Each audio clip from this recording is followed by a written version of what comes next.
వృశ్చిక రాశి వారికి ఏ విధంగా ఉండబోతోంది? వారికి ఏమైనా ప్రత్యేక సూచనలు ఉన్నాయా? విశాఖ 4వ పాదం, అనురాధ, జ్యేష్ఠ నక్షత్రాలతో కూడుకున్నటువంటి ఈ వృశ్చిక రాశి వారికి ఈ సంవత్సరం ఆదాయం 2, ఖర్చు 14. కాబట్టి ఇంతకుముందు చెప్పిన వాటికన్నా కూడా ఇది వ్యతిరేక్తంగా కనపడుతూ ఉండొచ్చు. అయినప్పటికీ కూడా తప్పనిసరిగా ఆదాయం కన్నా ఖర్చు ఎక్కువగా ఉంటుందంటున్నప్పుడు ముందుగానే మనం చేసేటటువంటి దాన ధర్మాలు, అనేక రకాల దైవ కార్యక్రమాల లోపల ముందుగానే ఇన్వెస్ట్మెంట్ చేసుకుంటూ ఉండటం మేలు అనే విషయం గుర్తుపెట్టుకుంటూ ఉండాలి. రాజపూజ్యం 5, అవమానం 2. కాబట్టి ఈ విషయం లోపల మనకు శ్రేయస్సు కలుగుతూ ఉంటుంది. గురుగ్రహము ఈ సంవత్సరంలో అధిక భాగం అనేటటువంటిది ముఖ్యంగా ప్రస్తుతం 7వ స్థానంలో ఉంది. 7వ స్థానం చాలా శ్రేష్టం గురుగ్రహానికి. కానీ రాబోతున్న మే 14వ తారీఖు తర్వాత నుంచి ఎక్కువ శాతం ఈ సంవత్సరంలో 8వ స్థానంలో గడుపుతుంది. మధ్యలో కొద్ది రోజులే నవమానికి వెళ్ళి మళ్ళీ అష్టమానికే వస్తుంటాడు. ఈ 8వ స్థాన సంచారం అనేది గురుగ్రహానికి అంత శ్రేష్టమేం కాదు. ఏ గ్రహానికి కాదు, అందులో శుభగ్రహానికి అసలే కాదు.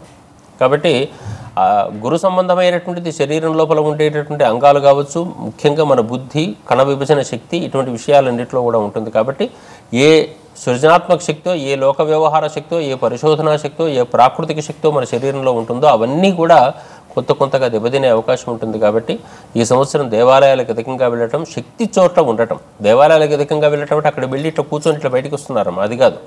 ఆ ప్రదేశం ఒక అయస్కాంత క్షేత్రంగా దైవస్థానాన్ని భావిస్తే మనం ఇక్కడ ఇట్లా కూర్చుంటూ ఉండేటట్టుగా 1 గంట కూర్చుంటే ఒక అయస్కాంతం పక్కన ఇనుప ముక్క పెడితే ఎట్లా అవుతుందో కొంతసేపటికి అయస్కాంత ప్రభావం మన మీదకి వస్తుంది. ప్రదక్షిణం కూడా అదే చేస్తూ ఉంటుంది. భూమి సూర్యుని చుట్టూ తిరగడం అనేది ప్రదక్షిణ భావానికి సంకేతం.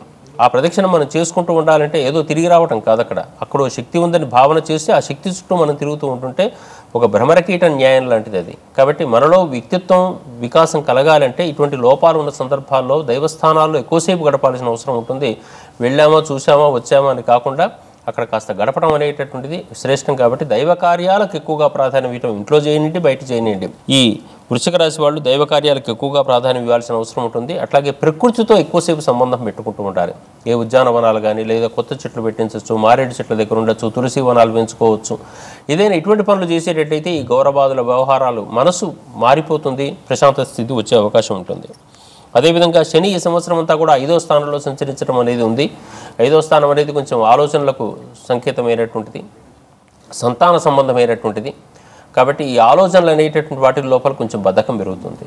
చూద్దాంలే అనేటువంటి, ఎందుకంటే మనస్సే అన్నింటినీ కేంద్రీకరిస్తుంది. మనస్సు వల్లనే మన లోపల ఉండేటువంటి మార్పులన్నీ జరుగుతుంటాయి. కాబట్టి ఆ మనస్సు అనేటటువంటిది చేద్దాం అనుకుంటున్నప్పుడు శరీరం కూడా చేద్దాం అన్నట్టుగానే అన్నిటికీ పడి చివరికి మనకు ఇబ్బందులు పడే అవకాశం ఉంటుంది. కాబట్టి కొత్త పనుల నిర్వహణ లోపల బద్ధకించకుండా ఉండాలి అనే విషయం బాగా దృష్టిలో పెట్టుకోవాలి. సంతాన విషయంలో కూడా కొంత జాగ్రత్తలు తీసుకోవాల్సిన అవసరం ఉంటుంది వృశ్చిక రాశి వారు. రాహువు ప్రస్తుతం 5వ స్థానంలో ఉన్నాడు. అనవసరమైన ఆలోచనలు ఉంటాయి. ఆ ప్రదేశం నుంచి ప్రస్తుతం 4వ స్థానానికి వస్తున్నాడు. 4వ స్థానం అంతా సౌఖ్యస్థానం అంటూ ఉంటాం. ఈ సౌఖ్యస్థానంలోకి వచ్చినటువంటి రాహు వల్ల ఏవేవో సౌఖ్యాలు పొందాలి అనేటటువంటి వస్తు సముదాయాన్ని, వ్యక్తి సముదాయాన్ని అంతా తయారు చేసుకుందామని చెప్పేసి ఊహలు వస్తూ ఉంటుంటాయి వీళ్ళకు.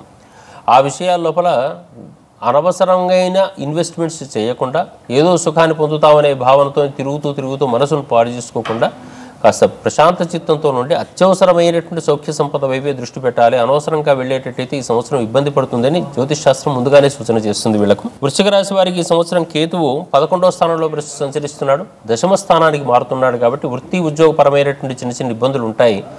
రాహు సంబంధమైన, కేతు సంబంధమైనటువంటి జాగ్రత్తలు ఈ సంవత్సరం వీళ్ళు తీసుకోవాల్సిన అవసరం ఉంది. అటు దుర్గాదేవత, రాహుకు దుర్గాదేవత అధిదేవతే, తప్పనిసరిగా అక్కడ పూజ చేసుకోవాలి. గణపతికి సంబంధించిన విషయం లోపల కేతువుకు సంబంధించింది కాబట్టి దుర్గా గణపతులకు సంబంధించినటువంటి పూజాధికారులు బాగా చేసుకుంటూ ఉండేటట్టయితే వృశ్చిక రాశి వారికి ఈ సంవత్సరం అంతా అనుకూలంగా మారే అవకాశం ఉంటుంది.